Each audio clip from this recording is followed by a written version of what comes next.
Julius Malema has been sentenced to 5 years in prison. But don't hold your breath until you hear the cell door slam shut. And we are going to explain to you why Ekurhuleni whistleblower Mpho Mafolo was assassinated. And in a story you can't miss, Johannesburg Mayor Dada Marero has gone to America to tell Americans how they should run their cities. Welcome to the Political Insider, sponsored today by Trade Nation. If you want to trade currencies, commodities, any financial market, Trade Nation might be the platform for you. Check it out. You can find their details in the comment section below this video, and support them because they're supporting us.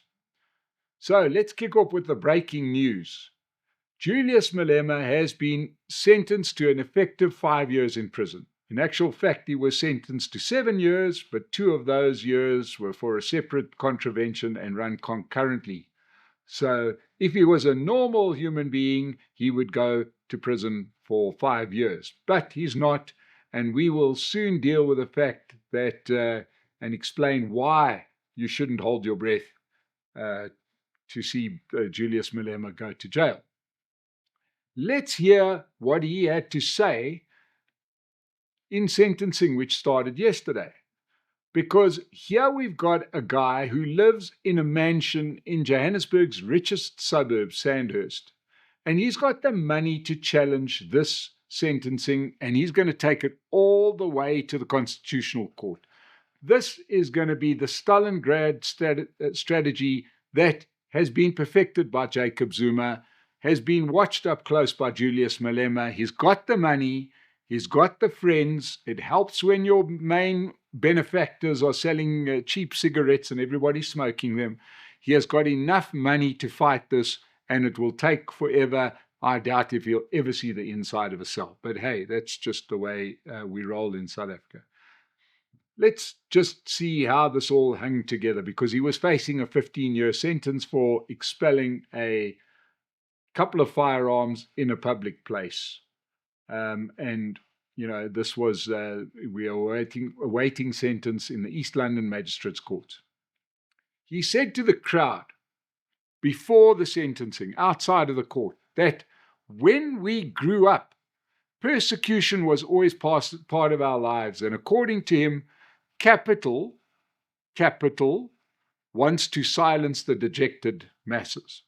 Now, remember, capital is an homage to Bell Pottinger's white monopoly capital, which is meant to be white people because we're all very rich and we all wanted to put him in jail. So that's why, for breaking the law, he gets sentenced to jail, not because of any other reason, but because of capital, who wants to silence radical voices in South Africa. Let's interrogate that for a minute. A guy who lives in a 50 million rand mansion is blaming capital, white people, for him going to jail. The guy who is sponsored by the same capital he says wants to put him in jail says that capital wants to put him in jail. Okay. He said that they can imprison me, but they can't imprison my ideas. They will never suppress the idea of economic freedom in our lifetimes. Well, let's be fair. He's right here, because Julius Malema has achieved economic freedom in his lifetime. He's done particularly well, and his chosen career has been politics. He somehow, on a 2 million rand salary, manages to live in a 50 million rand home. That is economic freedom by any measure. Now, in sentencing, the prosecutor, Joel Cesar, argued that Malema had to be jailed because he had testified to having planned to possess the 2 firearms in a condensed gathering of 20,000 people. This was a particularly dangerous situation. I don't think people understand what could have gone wrong. He told the court that the most aggravating feature of the case was that Malema's conduct was not spontaneous, impulsive, or accidental. In other words, it was well-planned, deliberate, and executed with precision. It was part of the whole show. Much like We all remember the pictures. He didn't get onto the stage and then by accident the stage started to rise up into the sky. That was planned and executed. It was deliberate. It was done with precision. It was part of the show. Go back to 2018. It was part of the show. The revolutionary should stand on the stage with a 9mm gun, shoot out 15 rounds from the 9mm, and then follow that with a burst of 7 shots from an AK-47. It was entertainment for the crowd. It was part of the series of events. And that's why all of the talk of this being a toy gun and him not knowing what he is doing or being swept away in the moment fell on deaf ears when it came to the sentencing. Now, Malema's lawyer, Thembeka Ngubatobi, who's probably challenging Dolly and Mpofu as the losingest lawyer in South Africa, is making a meal of this. But it's his job to do so. He said that public figures should be good examples in South Africa, but Julius Malema has to be looked at differently. Well, I beg to differ. I'm not sure that Julius Malema and the EFF would be silent or forgiving if Helen Zille started to shoot AK-47s on on the campaign trail in Johannesburg. I don't think that they would be very happy if Corne Mulder was addressing a crowd of people at the Voortrekker Monument and decided to take out an old musket and shoot a few balls into the air. Right? Let's not forget what is at stake here. The future of his entire party is at stake here. The EFF got rid of all the other leaders. Remember, they got rid of Floyd Shivambu, they got rid of the Ice Boy. There are no leaders left. It is only Julius Malema. And if he receives a sentence of 12 months or more, he will lose his seat in Parliament for 5 years. This is the same thing that has happened to Jacob Zuma. I'm not so sure. The only thing I would say in Malema's defense is that this may be what his party needs, is this ghost-like figure, the martyr figure, Julius Malema, who has been sent to jail by Capital, even though Capital was nowhere near his gun. Capital was nowhere near his prison sentence. It's going to be a fascinating thing, but it does rearrange the deck chairs. It questions some of the coalitions. We understand that the EFF is in coalitions with the ANC throughout Gauteng. They even have the Gauteng Finance Ministry.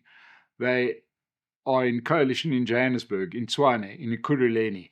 Do the parties they're in coalition with, which is largely the ANC and the Patriotic Alliance, are they happy to stay in coalition with a party whose leader has contravened the law and has received a prison sentence? I think possibly yes, because we're talking about a few parties that are very comfortable with lawbreakers. But let's not forget that the city of Tshwane is led by a coalition which includes a party that's a crucial part of that coalition called Action SA. They claim to be law upholders. Now one of their partners has a leader who has been sentenced of a crime. Will they remain in that coalition?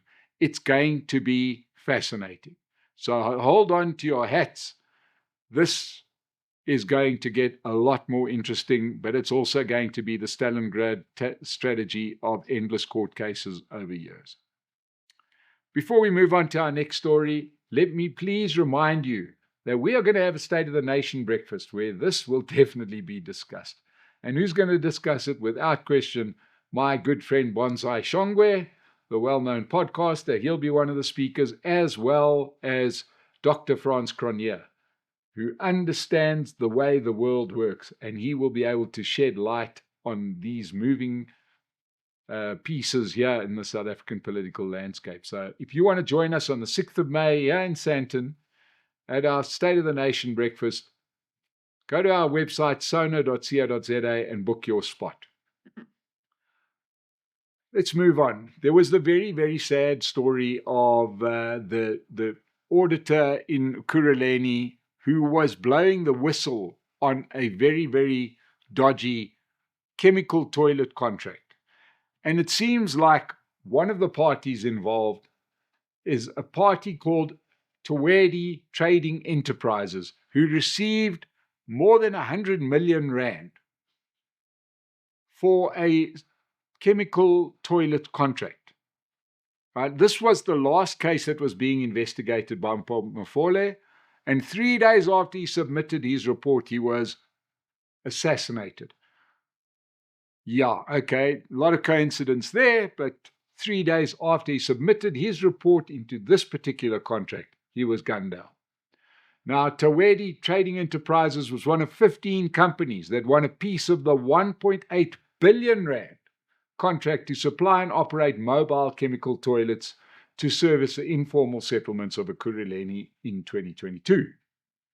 Now, this will come as no surprise to you that the company did not meet the tender requirements. For starters, any city, metro, municipality requires some investment in that particular region.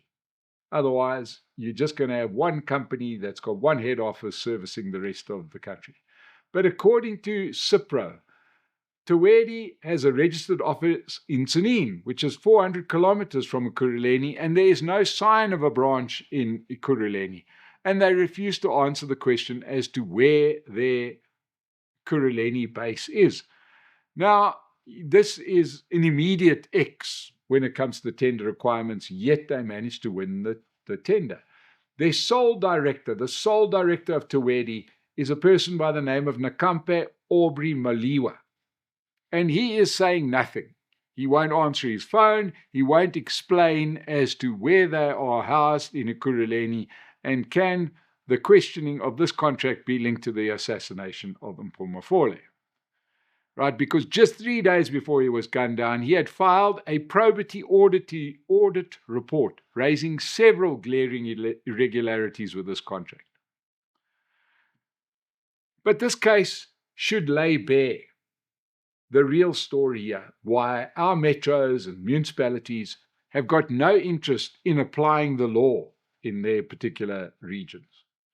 They don't want to deliver the services they're meant to deliver or do the work that they're meant to do. Let's take an example of the water pipes. If the water worked, if it came out of your tap, you would need water tankers, and that would kiss goodbye those contracts for water tankers. And similarly, when it comes to informal settlements, if you stop the informal settlements from forming in the first place, you don't have chemical toilets and you don't have water tankers. You don't have electrical contractors that now have to go and do things after the informal settlement has been constructed. All people have to do is maintain stuff, and you don't get the big contracts for that. You get the big contracts for building new stuff. So this makes you better understand why our local government officials only care about their own back pockets. It serves them to run their own municipalities and metros badly, because they know that the money comes from you and I as the taxpayer. So that 1.8 billion rand that the city of Ekurhuleni thinks it's a good idea to spend on chemical toilets is not money they generate. It's money that they get from taxpayers.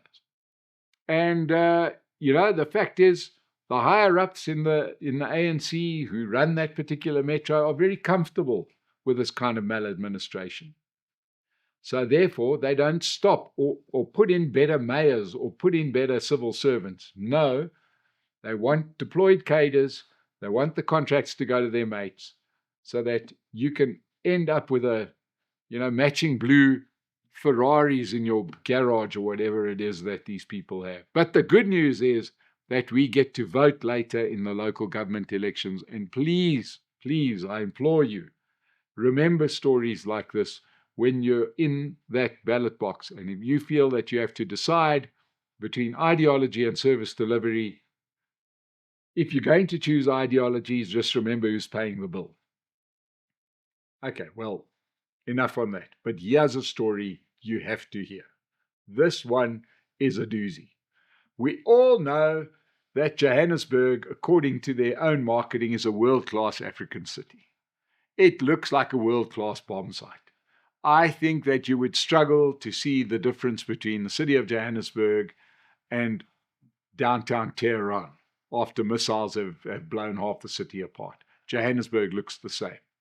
And we have been inflicted with possibly the only politician in the world, and that is our mayor, Dada Marero, who promised when he became mayor that he was going to do nothing, and by Jove, he has done nothing since he became mayor. But he's now got onto the international map. Johannesburg Mayor Dada Marero has participated in a panel discussion on how mayors deliver results at the Harvard Business School in Boston, Massachusetts, in America. Let me say that again. Americans think that they will learn how to run their cities better by listening to Johannesburg Mayor Dada Marero. He was joined on the panel by 2 American mayors to discuss the impact of climate change, migration, and urban inequality. The worst mayor in the world is teaching other mayors how to mayor. I mean, it's crazy, right? In his delivery, he highlighted Johannesburg's challenges, which include rapid migration, climate-related flooding, and urban disparities, while emphasizing initiatives like electric buses, tree planting, and partnerships to address informal settlements and environmental issues. You cannot make this stuff up. This is a mayor who cannot repair potholes. He can't keep street lights burning at night, and he can't keep water running through taps. And he is telling Americans how to run a city. I don't know what's worse, the fact that he accepted the invitation or the fact that he was invited in the first place. To make matters even better, he was due to appear in court. And he chose not to appear in court so that he could go and tell Americans how to run their cities. In fact, it wasn't just Marero who failed to appear in court. City manager Floyd Brink also failed to appear in court on Tuesday to explain why they had denied 5 previous orders to rehouse 74 families that were illegally occupying private land. Okay? Why was Floyd Brink not there, the city manager? This is the same guy who has been before alleged to have been involved in crimes in another city he was a manager of.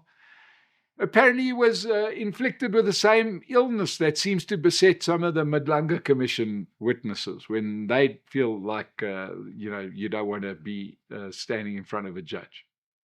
But let's go back to Marero's event, because I'm fascinated by this. This is an event that was moderated by a Harvard professor, Ravi Abdalal, and his co-panelists were the mayor of Alexandria, Virginia, not to be confused with Alexandria, which is in Marero's constituency, the mayor from Alexandria, Virginia, Aaliyah Gaskins, and the mayor from Tucson, Arizona, Regina Romero. Now, I am sure that both of those cities will become instant tourist attractions, will become the best cities in the world, because they heard from Dada Marero. What did he talk about? I'm sure you're on the edge of your seat to hear what he told this audience. Well, he told that he has learned so much that part of what the city of Johannesburg has been able to do was to adopt the growth and development strategy of 2014. Now, I'm sure if you're a Johannesburg resident, you would have seen the change in the city since 2014, because we've learned so much, because we've got a growth and development strategy. Not a decline and decay strategy, a growth and development strategy. You'd be hard-pressed to see where that has actually happened. He said that this growth and development strategy also led to Johannesburg becoming part of the Paris Agreement on climate change, which we adopted in 2014 and renewed in 2022. There you go, Joburg. We are part of the Paris Agreement on climate change. I'm sure you are so delighted. You perhaps haven't seen the results because of the sewage running in your streets, but we are part of that agreement. He mentioned that Johannesburg was experiencing more flooding than ever before. He blamed it on climate change, but not on the pipes that burst that caused the flooding in the first place, because there's 2 ways that water can either come from above or from below. Johannesburg has perfected water flowing from below. Now, apparently, this came as a real shock to me. Apparently, Johannesburg is partnering with Copenhagen in Denmark, one of the most advanced cities in the world, to help prevent people from living in informal settlements near streams. Okay? Now, I'm sure that there are many good, intelligent people in Copenhagen, but I'm not sure that they're the best people to give us advice on what to do with informal settlements, because when I last checked, Copenhagen doesn't have a lot of them, right? And I don't think they're popping up everywhere, and I don't think they're popping up near streams. So I'm not sure that a partnership with Copenhagen is perhaps the best idea, but hey, we've got one, so perhaps we can learn from Copenhagen how to run this. But what was also news to me is apparently we are replacing our buses with electric buses. Now, this will really, really appeal to you and to anybody in Johannesburg, but I'm not sure if our mayor understands that in order to power electric buses, you need electricity. And we are already throttling electricity in Johannesburg. So, Dada, you keep going. But he did highlight the staggering achievement of his city with a 100 billion rand budget. Last year, they planted 3,000 trees. 3,000 trees. That's not a lot of trees, but hey, at least it's less than zero. So that's why the rest of the world needs to hear from Dada Moreira, brilliant mayor that he is.